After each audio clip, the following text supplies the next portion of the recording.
اور علامہ شاہ احمد نورانی رحمۃ اللہ علیہ جب آپ یہ کام کر رہے تھے، اس کے خلاف قادیانیوں کی آواز اٹھا رہے تھے، تو انہوں نے سوچا کہ ہم ان کو خرید لیتے ہیں، مولوی ہیں، پیسے دیں گے بک جائیں گے، ان کے پاس اتنے پیسے تو ہوں گے نہیں۔ اور مثال کے طور پر لکھا گیا کہ یہ اس دور کی بات ہے جب لاہور سے لے کر پنڈی تک 14 روپے کرایہ ہوتا تھا،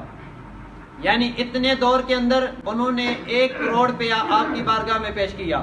انہوں نے کہا کہ مولانا یہ 1 کروڑ روپیہ لے لیں اور جو آپ قرارداد پیش کرنے جا رہے ہیں اس میں تھوڑی سی تبدیلی کر دیں۔ آپ نے کہا کیا تبدیلی کروں؟ انہوں نے کہا کہ تبدیلی یہ کریں کہ جو قرارداد آپ پیش کرنے جا رہے ہیں اس میں آپ یہ تو ٹھیک ہے، آپ یہ کہیں کہ جو مرزا کو نبی مانے وہ کافر ہے، لیکن آپ ساتھ یہ کریں کہ جو مرزا کو اپنا پیشوا مانے یا مرزا کو مجدد مانے آپ اس کو کچھ نہ کہیں۔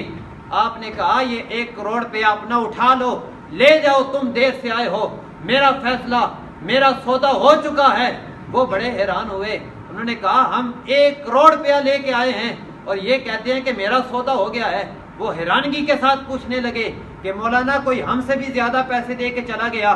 آپ کو 1 کروڑ روپیہ پیش کر رہے ہیں اور آپ کہتے ہیں کہ میرا سودا آپ کے آنے سے پہلے ہو گیا ہے۔ آپ نے کہا تم 1 کروڑ کی بات کرتے ہو، یہ کروڑ اپنا ساتھ لے جاؤ، تم بڑی دیر سے آئے ہو، میرا سودا تمہارے آنے سے پہلے بازار مصطفیٰ میں ہو چکا ہے۔ میں